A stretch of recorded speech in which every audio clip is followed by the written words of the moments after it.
Aprendiendo mi futuro, inclusión, obstáculo o desafío. Comentarista Rosario Cora y la tutora es Eva Fernández. En lo que he vivido a lo largo de mis prácticas docentes, que el título va referido a eso, he tenido que presenciar situaciones que me han generado muchas veces sensaciones positivas y en otras como que me he quedado incompleta, como que no he podido ayudar a ese niño o alumno que está frente a una, como se le llama hoy, inclusión. Me parecía que quizás no alargarlo como inclusión educativa, que no hemos hablado mucho, sino como, bueno, contarles a ustedes desde dónde estoy. Inclusión, si es un obstáculo para los docentes o es un desafío. Me gustaría conocer, indagar un poco sobre, bueno, los docentes cómo ven a la inclusión y si realmente la tienen en cuenta. Bien, seguimos.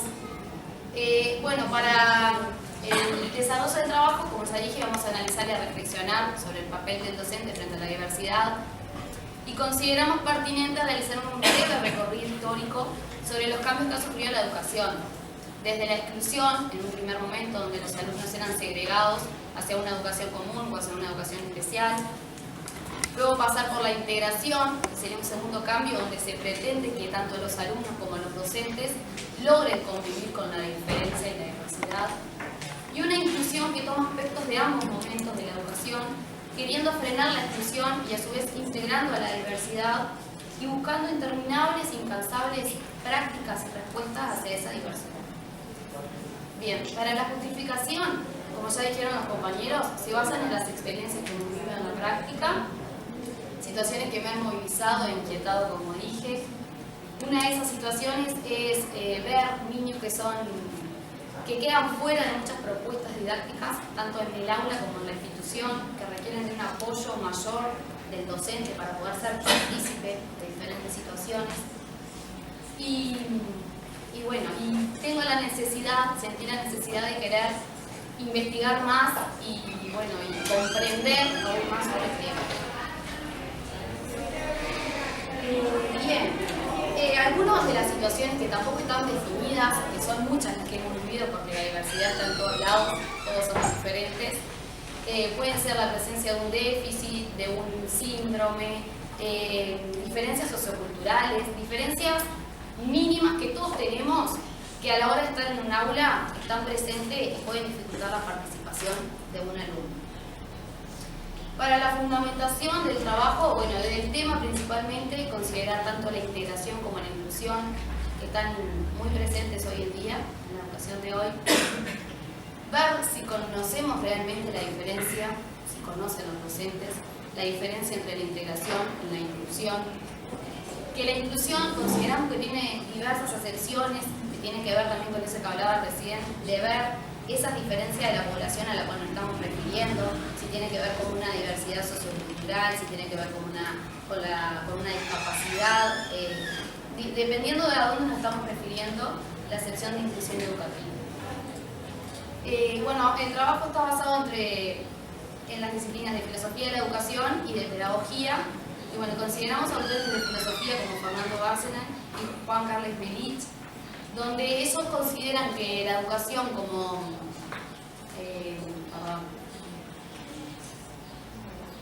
acontecimiento ético se basa en la relación del sujeto como alteridad, considerarlo como una alteridad. Y bueno, ellos dicen que significaría eso, en palabras de ellos, algo así como una hospitalidad y un acogimiento del recién llegado. Bien, seguimos. Después vamos a considerar el pensamiento de Carlos Escrida. Algo de lo que vamos a tomar de él son los modelos pedagógicos que él trabaja, que es la pedagogía colonial, donde nos aporta un modelo colonial que es considerado como el malo, como alguien que hay que sacarlo, que hay que borrarlo. Una pedagogía multicultural que considera al otro como un huésped que está siendo sostenido, y una pedagogía de la perplejidad. Además vamos a considerar a Jorge La Rosa, como dije en el principio, que habla de experiencia, que la experiencia es lo que me pasa a mí y lo que yo siento frente a alguna situación. Y en conjunto, Jorge La Rosa con Escliar consideran y piensan que nosotros debemos considerar al otro como una alteridad en un proceso de comprensión. En un proceso de comprensión y considerarlo como algo más que solo presencia, sino como una existencia. Y bueno, quedan 2 minutos y los propósitos, me voy a leer rapidito. Bueno, uno de los que son varios, que tendríamos que quizás verlos, capaz que modificarlos, formularlos como decía. Y bueno, uno de los propósitos es analizar y reflexionar sobre el papel del docente frente a la diversidad de alumnos, considerando la presencia y o ausencia de nuevos modelos educativos, inclusión educativa. Otro es indagar en torno a las posibilidades de pensar nuevos formatos de inclusión educativa, específicamente de la filosofía de la educación y la pedagogía crítica latinoamericana contemporánea. Asociado a este propósito, nos interesa desarrollar conocimientos que nos permitan modificar las prácticas inclusivas. Otro propósito sería profundizar en propuestas pedagógicas que atiendan la diversidad desde el punto de vista de cada sujeto y no desde la identificación de una patología o déficit, sino a la singularidad de cada individuo. Bueno, las interrogantes, que como saben eso también tengo muchas interrogantes, vamos a leer alguna. ¿Qué sustentos ha fomentado las prácticas de inclusión y segregación en las instituciones educativas? ¿Qué significa incluir? ¿Qué significa incluir dentro de una institución educativa? Y complementariamente, ¿qué significa integrar? ¿Cuál es la diferencia entre integrar e incluir? ¿Qué prácticas las caracterizan y qué sustentos las fundamentan? En la actualidad, ¿por qué y para qué incluir? ¿Se necesita formación para incluir o alcanzar con actitud, con actitud y voluntad? ¿Qué actitud es la que permite la inclusión de la diversidad en la convivencia grupal? Pensando en la diversidad, ¿quién es el otro? Y por último, pensando de la perspectiva de los derechos del niño, ser incluido, ¿es su derecho? Bueno, las palabras clave del trabajo son exclusión, integración, inclusión educativa, diversidad y alteridad.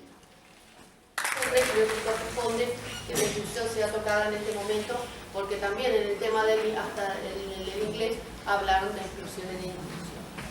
Los temas de exclusión, integración e inclusión se podrían ubicar perfectamente en una línea de tiempo. Primero la exclusión, después la integración, pero también podemos decir que son simultáneas, que son realidades que se dan simultáneamente. Todos los días y en cada momento nosotros vemos prácticas de exclusión, de inclusión, de integración y de exclusión.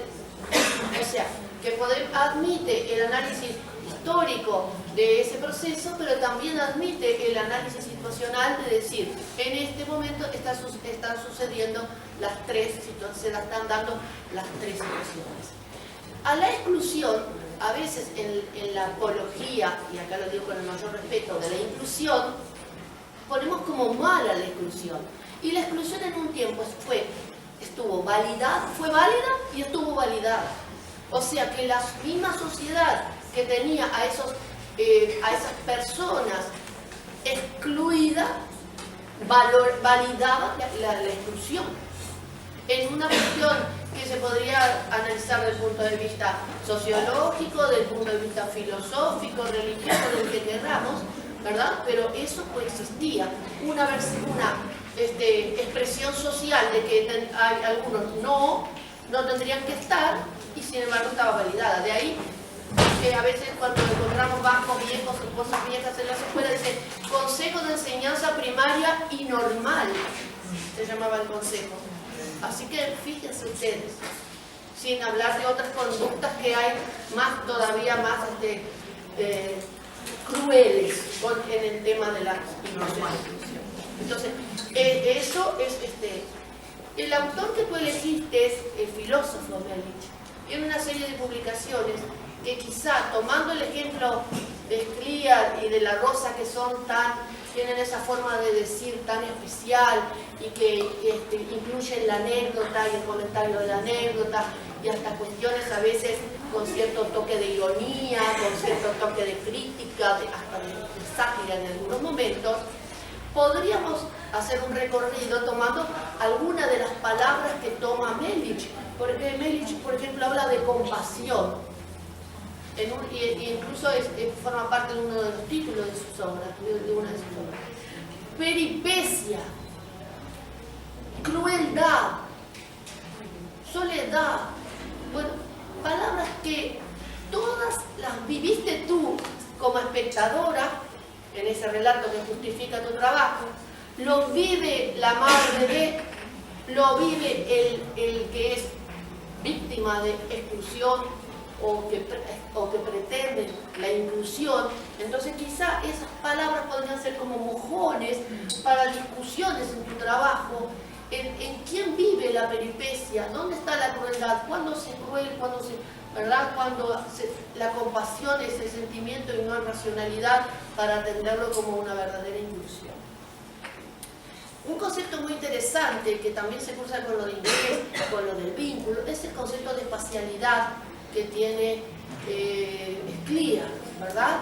Ese concepto también puede ser un concepto central que está asociado a una nueva teoría que se está creando, que es la teoría de las buenas escuelas, de las buenas escuelas, y también hace la construcción de subjetividad e intersubjetividad, porque si nosotros hacemos una situación histórica de la inclusión, conocemos todos, nuestros padres, o los padres de ustedes, que son más o menos como yo, cuentan la historia de seres o de personas que fueron encerradas en sus casas, en su cuarto, en el fondo, escondidas por ser distintas. ¿Qué construcción de subjetividad e intersubjetividad hace ese ser? ¿Qué construcción de subjetividad e intersubjetividad hace la niña de segundo que no aprende a leer y escribir y que no llega a la expectativa de su grupo? Creo que esas cuestiones son muy interesantes. No voy a hablar sobre los modelos Scliar porque tú lo dijiste y también funcionan todos simultáneamente y más allá de la cronología. Y tu tema tiene la necesidad del cambio. Y yo creo que ahí se introduce un elemento filosófico, pedagógico muy importante. El cambio. Y tenemos a Hargreaves, por ejemplo, que hace una postura muy interesante sobre el cambio.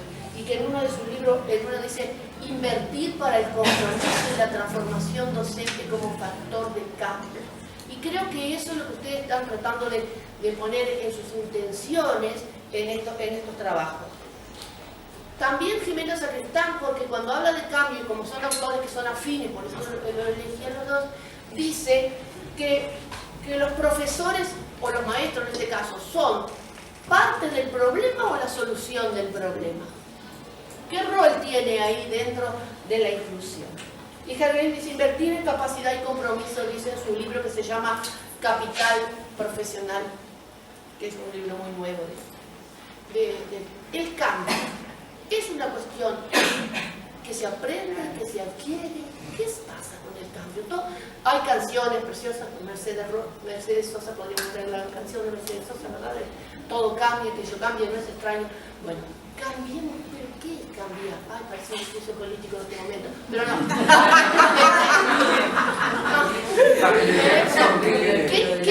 ¿Qué tenemos que poner para cambiar? Porque también tu propósito al final dice lograr propuestas pedagógicas innovadoras y enmarcadas en la filosofía iberoamericana. Eso sí que es cambio. Para el cambio tenemos que lograr actitud de cambio. Y eso se interroga desde lo filosófico. Es decir, ¿qué quiero? ¿Qué pienso? ¿Qué deseo? ¿Qué concepto de persona tengo? ¿Qué concepto de felicidad, de realización, de ser hombre hoy en el siglo XXI? Por eso yo digo que tus propósitos son muy loables en el trabajo, son muy grandes. No sé si lo lograrás, pero como camino se hace al andar, yo creo que son muy interesantes. Las preguntas están muy bien porque permiten una progresión conceptual. Creo que también te van a ayudar a organizar tu trabajo, elijas cuál elijas de los caminos. Traía yo como sugerencia que inclusión tuviera la palabra educativa al lado, y hoy la trajiste ya con inclusión educativa, que es una manera de restringir las palabras grandes que hoy observé en los otros trabajos, a veces agregan.